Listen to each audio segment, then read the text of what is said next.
Halo,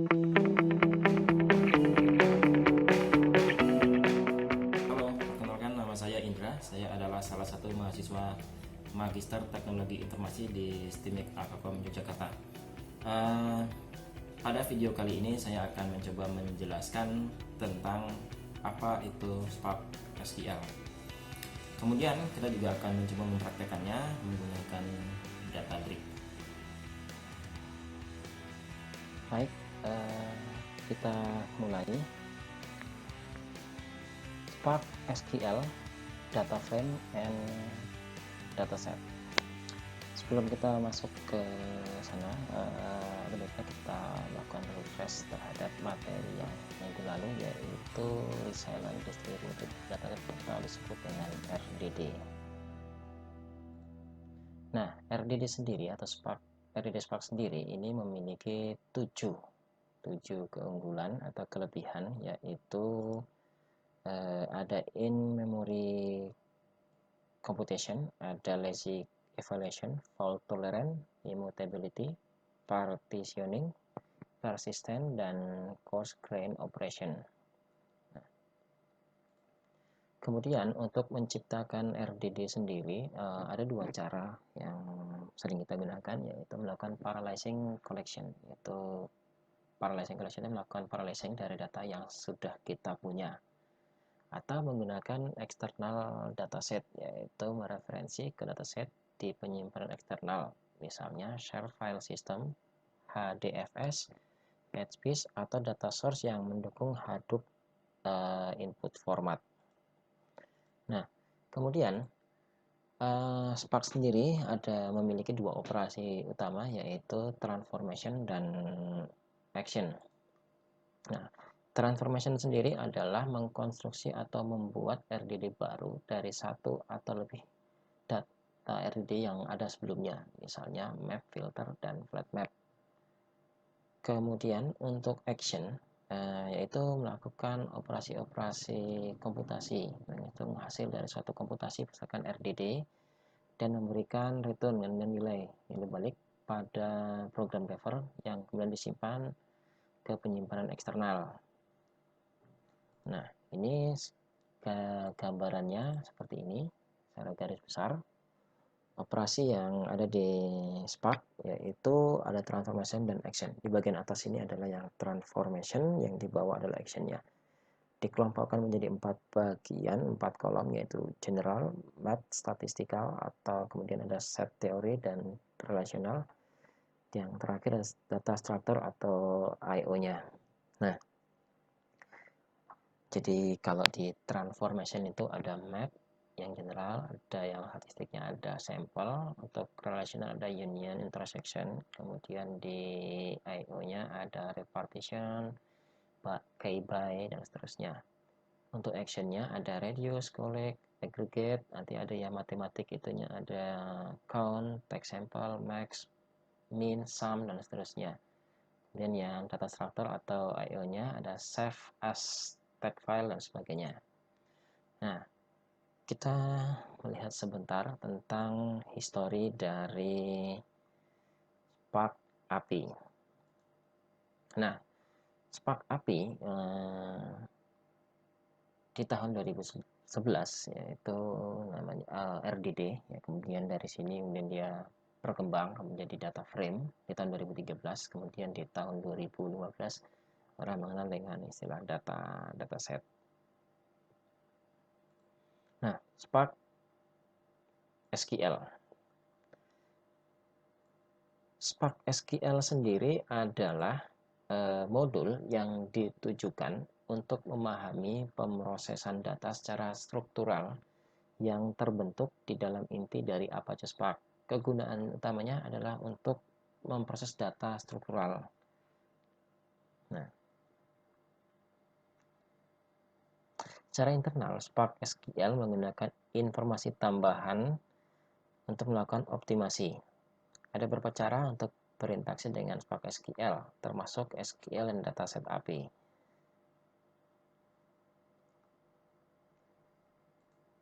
Nah, Spark SQL sendiri memiliki library, data frame, dan integrated with multiple data source.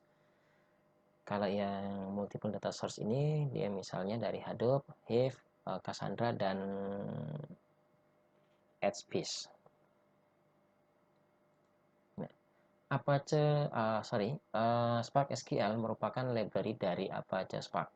Nah, kalau lihat di gambar ini adalah Apache Spark library-nya, ada 4, yaitu Spark SQL, Spark Streaming, MLlib, dan GrabX.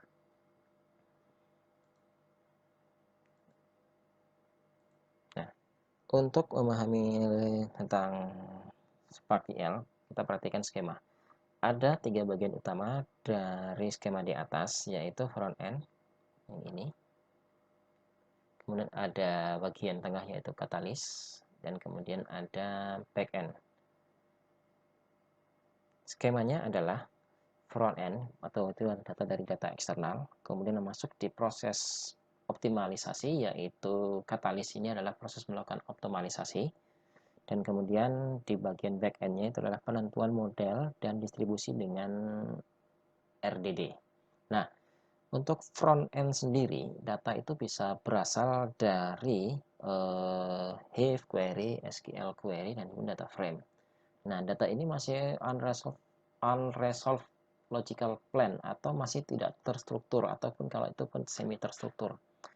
Data ini kemudian akan dianalisis rule, di optimization rule, kemudian mendapatkan sebuah optimized logical plan. Nah, dari sini data tersebut akan diolah kembali, datanya sudah terstruktur, datanya akan diberikan ke bagian back end. Nah, dari bagian back end ini lakukan physical plan analysis yang berfungsi untuk menentukan model data sehingga data bisa dihasilkan physical plan yang akan didistribusikan lewat RDD.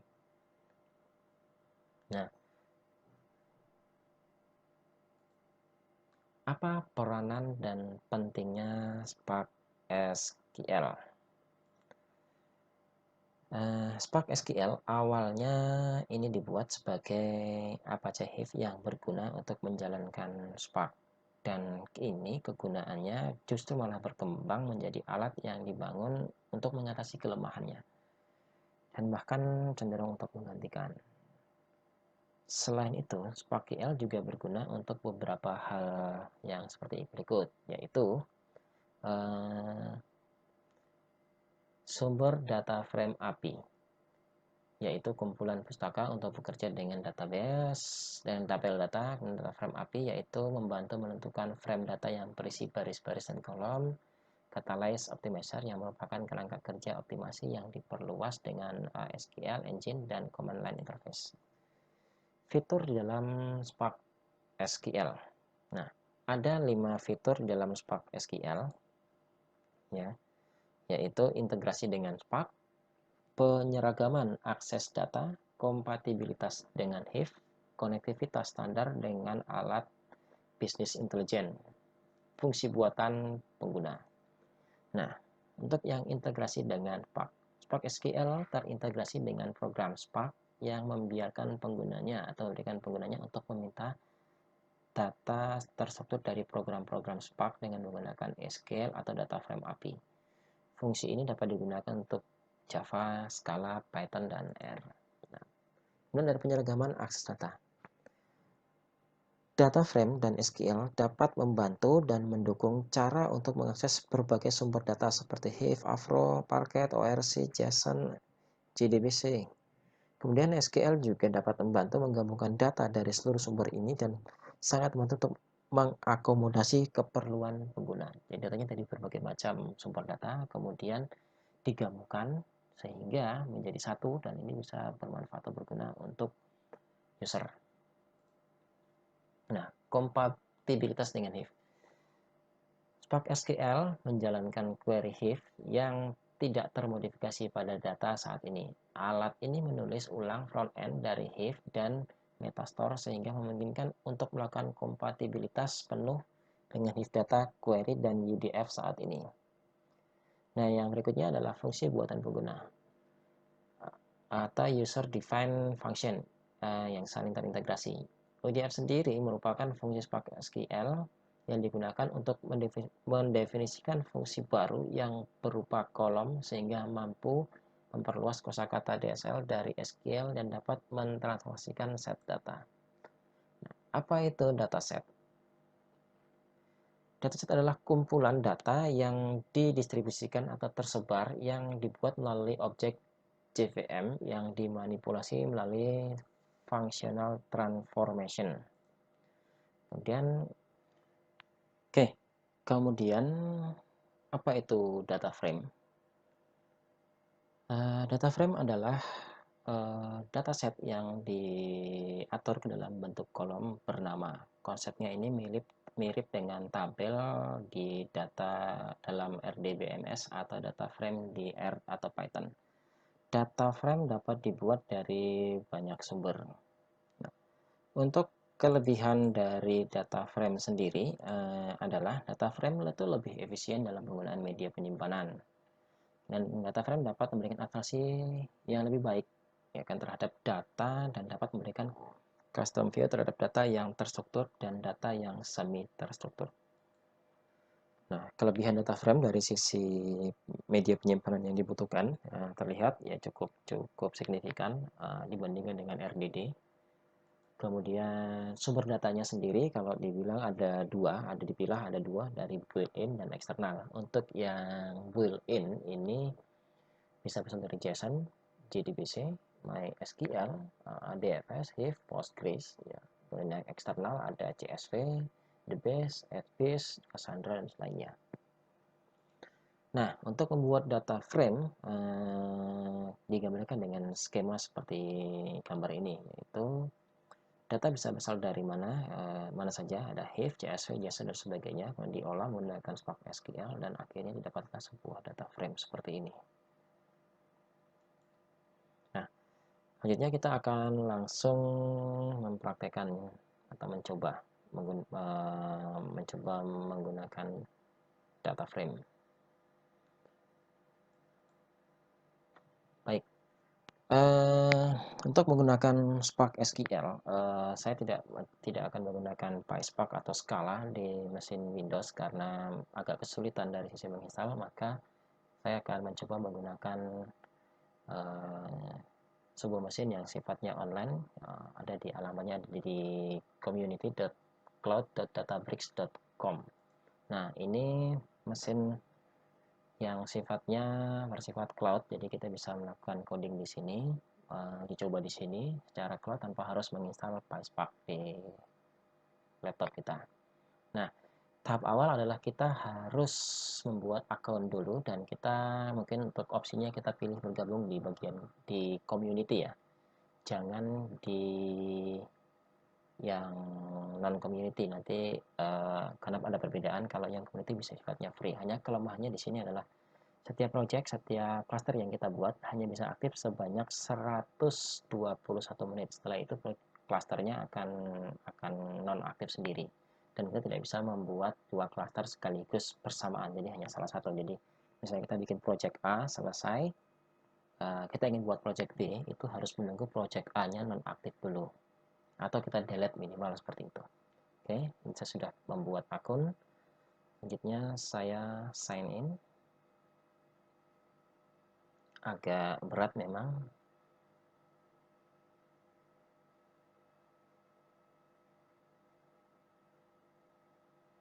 Ya, harap bersabar. Karena ini konsekuensi dari tidak menggunakan resource dari komputer yang dimiliki, maka dia akan menggunakan resource internet atau koneksi internet yang akan sangat dibutuhkan. Nah, oke, tampilan awal dari Databricks ya. Ada beberapa menu, ada home, workspace, recent, data, dan cluster, job, dan sebagainya. Nah, nanti kita akan bekerja menggunakan notebook di sini ya. Jadi awalnya adalah kita membuat cluster. Untuk cluster sendiri, sebelumnya saya sudah pernah membuat, yaitu latihan PySpark, dan ini statusnya sudah terminate, artinya sudah tidak aktif. Cluster akan otomatis terminate setelah 121 menit. Jadi 1 menit dia akan terminate. Nah, setelah itu kita akan buat cluster baru, ya. Kita create cluster, kita beri nama latihan, sudah ada latihan PySpark, kita buat latihan PySpark 2. Oke. Nah, untuk Databricks runtime versionnya kita pilih yang versi Scala 2.11 dan Spark 245. Oke, kemudian kalau sudah kita create cluster. Oke.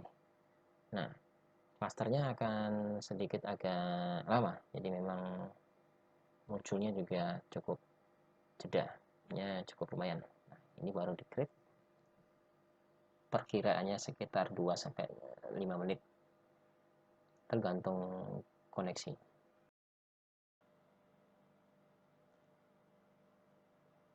Oke, baik. Cluster sudah berhasil kita buat. Ini dia. Kita klik 2 kali, kita lihat di sini. Nah, ini sudah jadi latihan PySpark 2, ya kan. Kita juga melakukan operasi cloning juga terhadap cluster ini. Oke, selanjutnya adalah kita akan membuat, kita kembali ke home ya, kemudian kita akan membuat sebuah create notebook. Oke, kita akan create. Di sini saya sudah pernah membuat dengan latihan 1. Nah, sekarang saya akan buat create notebook baru. Saya beri nama latihan PySpark. Agak mirip-mirip. Oke. Language-nya ada, kita bisa memilih bahasa pemrograman yang akan kita gunakan. Ada yang bisa menggunakan Python, Scala, SQL, atau R. Saya akan coba menggunakan Python. Clusternya adalah, nah, meskipun saya punya 2 cluster, tapi yang satu sudah tidak aktif. Di sini tersedia 15 GB space harddisknya, kemudian core-nya ada 2 yang akan kita gunakan. Create. Oke, ini dia. Nah, ini adalah notebook yang sudah berhasil kita buat. Nah, oke, selanjutnya adalah setelah kita berhasil membuat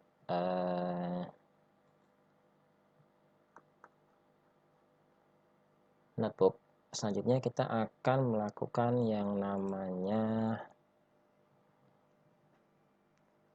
kita akan membuat Spark Session. Nah, untuk membuat Spark Session, kita bisa mengetikkan perintah di sini, yaitu from PySpark.sql import Spark Session. Oke, seperti ini. Kemudian kita enter Spark.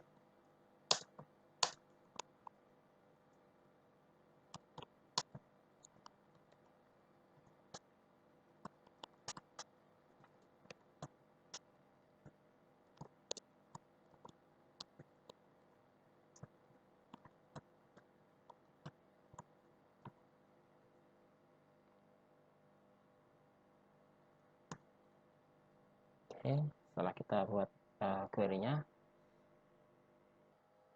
oke, setelah selesai kita ketik, kita run. Oh, ternyata masih ada yang error, kurang.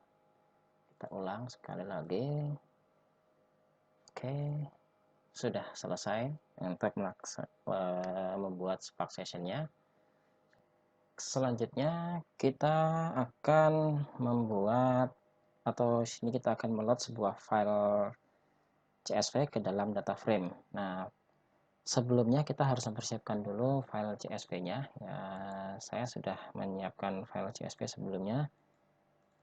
File CSV ini filenya. Jadi ada file, saya memiliki data dengan 5 kolom, 1, 2, 3, 4, 5. Saya simpan dalam format CSV.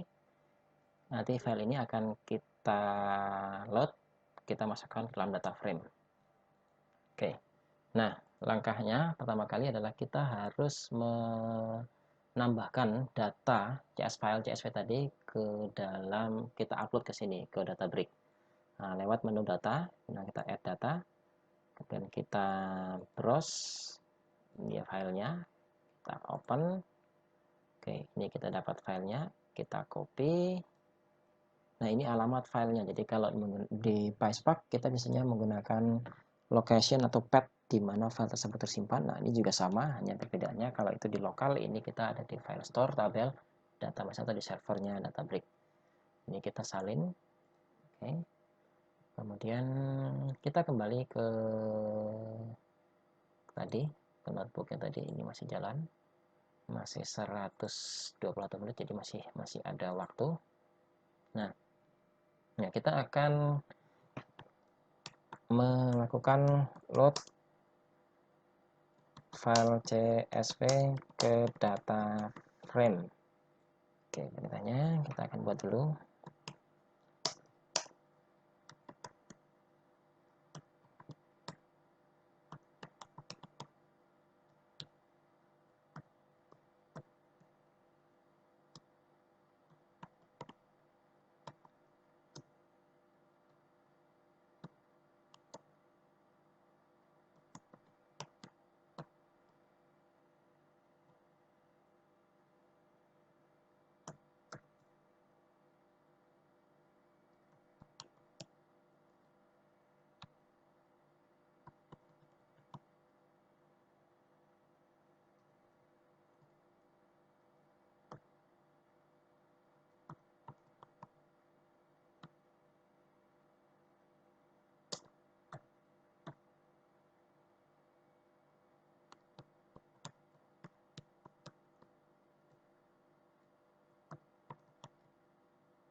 Oke, ini file yang tadi.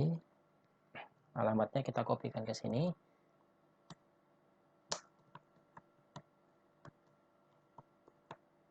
Oke, sudah. Kita coba running dulu. Oke, masih ada kesalahan.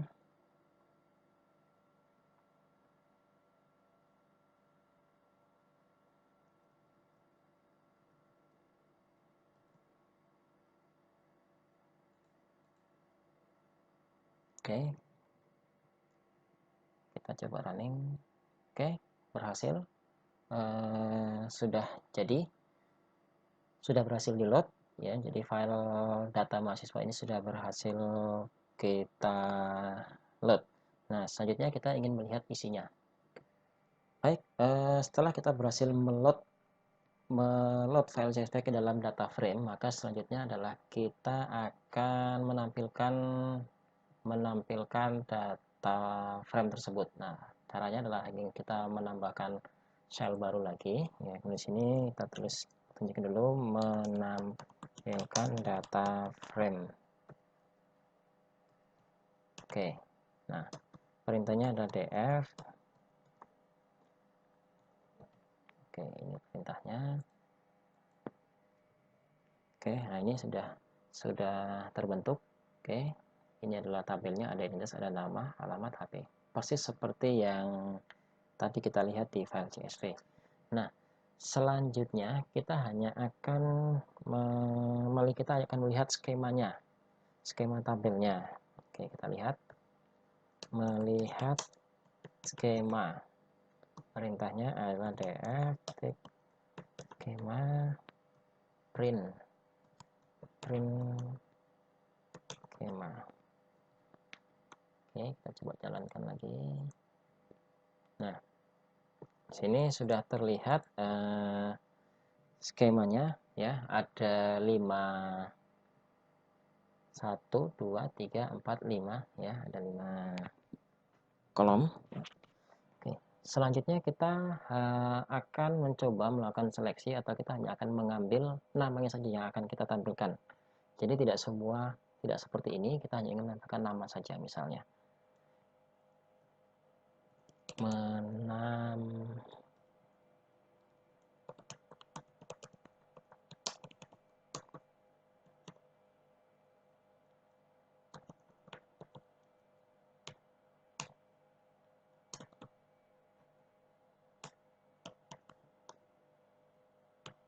Oke, ini perintahnya. Kita coba run. Belum. Nah, dia muncul nama. Misalnya kita ingin mencoba bukan nama sekarang, misalnya kota.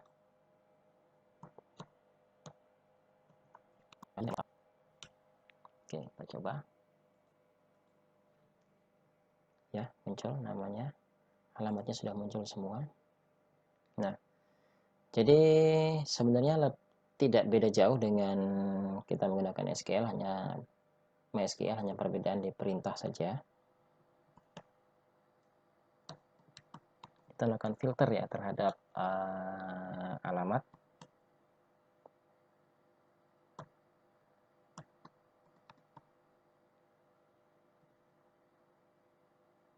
Oke, yang lebih dari atau kita tampilkan dulu yang sama dengan Sleman. Kita akan tampilkan alamat yang sama dengan Sleman dulu.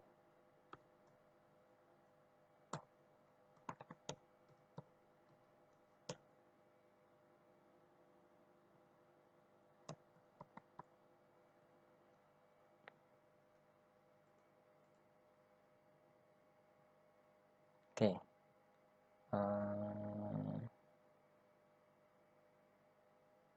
Slemannya ternyata hurufnya huruf besar. Oke. Nah, jadi di sini ada case sensitif. Nah, oke. Kita akan menambahkan data yang alamatnya ada di Sleman. Jadi ada 3 orang mahasiswa yang alamatnya di Sleman. Oke, selanjutnya kita akan melakukan count atau menghitung jumlah mahasiswa dengan dasar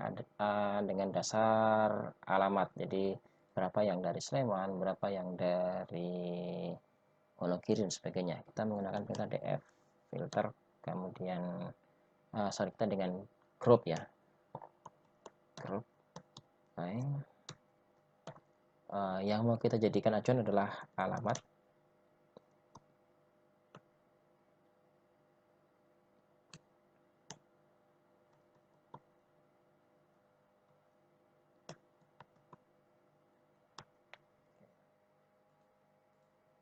Coba jalankan. Oke, nah akan terlihat bahwa ada hasil yang ditampilkan bahwa misalnya dari Jambi 1, Banyumas 1, Kupang 1, kemudian Anambas 2, Wonogiri 30. Nah, jadi dari data sebanyak ini, dari 50 data, bisa dihitung jadi berapa yang dari daerah tertentu. Nah,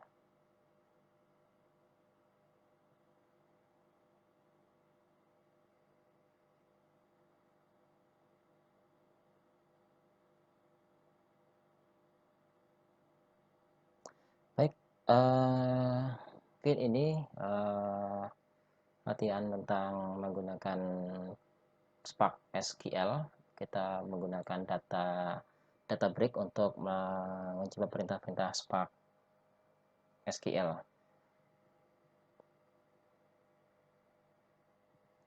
Mungkin itu saja yang bisa saya sampaikan untuk kesempatan kali ini.